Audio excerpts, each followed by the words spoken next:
Anyari, performance sa FB Reels nawala? Back to zero? Kung gusto nyong malaman ang dahilan, ay tapusin nyo ang video na ito. At pakifollow na din ang aking FB page, Sir Renz Unofficial. Tama, huwag nyo subukan na i-turn off ang inyong professional mode kung ayaw nyong mawala lahat ng pinagbuyatan nyo. At baka kayo mapangiwi sa sobrang lungkot.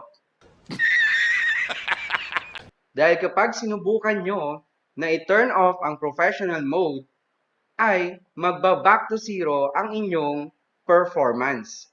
Katulad ng bidyong ito. Kita nyo? Umabot na sa ganyan ang inyong performance tapos biglang magba-back to zero. Patay. Tama! Huwag nyo din susundin ang inyong jowa kung gusto niyang ipa-turn off ang professional mode dahil gusto niya lang. Ha ha ha!